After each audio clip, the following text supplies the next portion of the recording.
Great, good afternoon, and thank you all for coming, and welcome to the 49th annual meeting of the American Society of Clinical Oncology to lovely Chicago. I know we're all delighted to be here and hope that the weather holds up for us. So over the next few days, nearly 3,500 individuals will deliver presentations on a grand total of 4,754 abstracts. I mean, that's very impressive. But these numbers really pale in comparison to our global toll of cancer. In 2000, more than 7.6 million worldwide will die from cancer this year alone. And it's expected in 2030 that the number will be over 12 million. So we still have a lot of progress to make. And it really requires a comprehensive, coordinated response like we've never had before. The theme for the meeting is building bridges to conquer cancer. In my address tomorrow, I'll talk about 3 areas that have at their core the need to work together to make things happen: the progress of global health equity, the need to strengthen our future generations of leaders and practitioners, and the vision for a learning health system in oncology. I invite you to attend my presidential address, which will be Saturday at 9:30 a.m. in Hall B1. So today I want to talk about our work to strengthen the infrastructure for cancer clinical trials so we can continue to make gains in patient care and train the next generation of investigators. First, just to show you a picture here of Jane Wright, who was one of the founding members of ASCO. Our nation's cancer clinical trial system emerged more than half a century ago.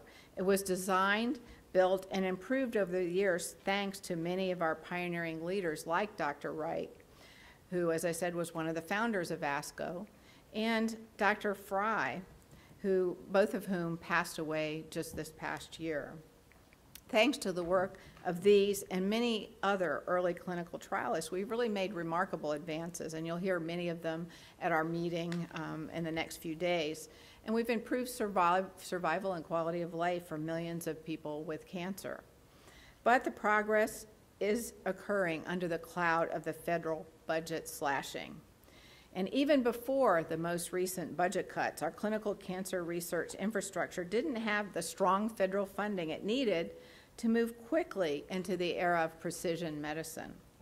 And now, accounting for recent cuts due to federal sequester, the budget of the U.S. NIH has declined by more than 20% and is at the lowest level since 2001. When adjusted for inflation, a drastic reduction in America's historical commitment to biomedical research.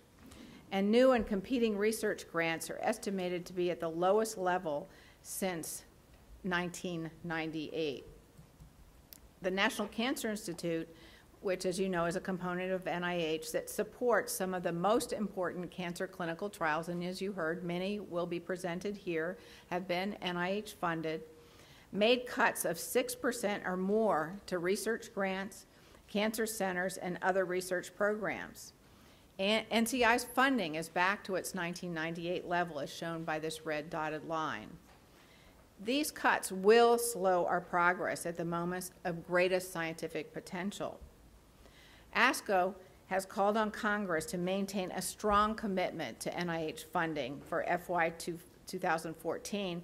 We have recommended a budget of $32 billion. We believe that this level is necessary to maintain the momentum in scientific discovery and restore lost purchasing power. ASCO also supports a strong budget for the Food and Drug Administration. We'll hear from Dr. Pastor shortly about the activities within the agency that are helping to speed the review and approval of safe and effective new treatments. The success of the FDA's work depends on the ongoing availability of funding.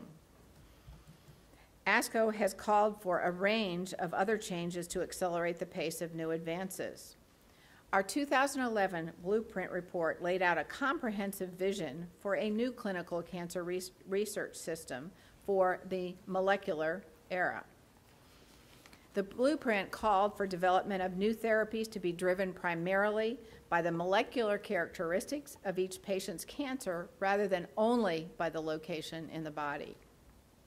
ASCO and other stakeholders, including the NCI and the FDA, are making progress to move the field closer to that vision. And you can read about these efforts in the progress report issued today, and I'll touch on a few of the key highlights. This year, ASCO is working to complete new consensus recommendations on clinically meaningful outcomes. These aim to ensure that new cancer therapies provide meaningful improvements in patient survival and quality of life. They provide a framework that helps patients and physicians weigh options and select the ones that achieve balance between risk and benefit. And we feel that this is our professional responsibility. Dr. Lee Ellis, who's the chair of the ASCO Cancer Research Committee, will discuss the Outcomes Project and status of the draft recommendations in an educational session titled Raising the Bar, Setting Standards for Real Progress in Clinical Trials. And as you can see here, it's on Saturday at 8 a.m. Dr. Neil Maripol, one of the executive editors of ASCO's Blueprint, will chair the session. And I think this is really important. We put it out about a month or two ago. It has generated a lot of comments, and we do still want comments because, as I said, it is a draft. So ASCO is also working to develop recommendations to avoid unnecessary exclusion of patients from clinical trials. The objective is to ensure that patients are selected for trials primarily based on their molecular characteristics. And an ASCO working group is collecting data and plans to finalize recommendations toward the end of the year.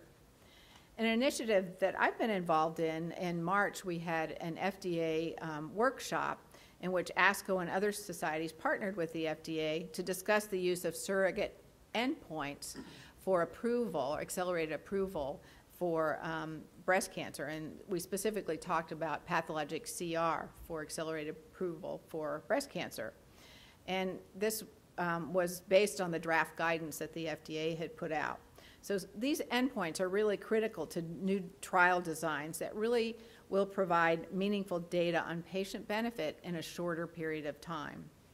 So as a result of these meetings, the FDA is finalizing the guidance to encourage the use of pathologic complete response in breast cancer. So we look forward to more of these types of interactions with the FDA and other organizations. So these are just some of the efforts that ASCO is undertaking to help achieve the vision in the blueprint. And we look forward to sharing more updates with you in the future. And with that, I'll turn it back to Dr. Roth.